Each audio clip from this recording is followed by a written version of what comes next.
आम्ही त्यांच्याबरोबर आहोत.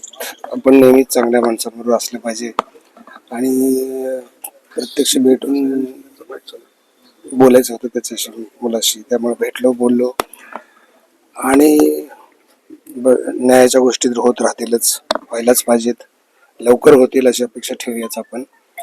पण त्या पलीकडे आम्ही काही विचार करतोय की संतोष कसा म्हणजे त्याचं चांगलं पण कसं टिकवायचं आणि काय संदर्भात करायचं त्याचं आत्ताच काय बोलत नाही, पण संतोष राहील आमच्या बरोबर,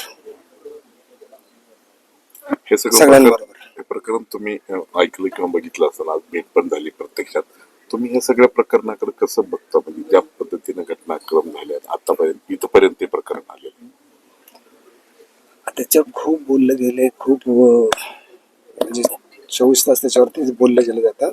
आपण फक्त ह्या काय म्हणते की एक माणूस मरतो, परत तो रोज रोज मरतो. आपल्याकडे बाजूला बघितलं तर आपण एखादा माणूस मरतो, पण हा असा आत्मा आहे की तो रोज रोज मारला जातोय ना, तर तो रोज रोज जिवंत कसा राहील याचा विचार करायला पाहिजे आणि मात करून पुढे जायला पाहिजे. आणि जे काही झाले त्याला सोडण्यात काही अर्थ नाही, ते तर आपोआप होईलच आणि ते सुटलं जाणारच नाही.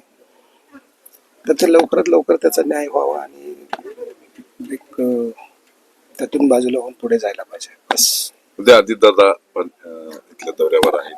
आज तुम्ही भेट घेताय, ह्या भेटीविषयी तुम्ही दादांना काही बोलणार किंवा काही चर्चा होऊ शकते तुमची? नाही, कोणाला काही सांगावं असं आपण कोणी नाही आहोत. आपल्याला काय वाटतं ते महत्वाचं आहे. मी दादांना काही सांगून त्यांनी काय करावं इतपत काही असं वाटत नाही मला. एक माहिती म्हणून तरी अशी भेट झाली, नाही, हे कळेलच ना त्यांना.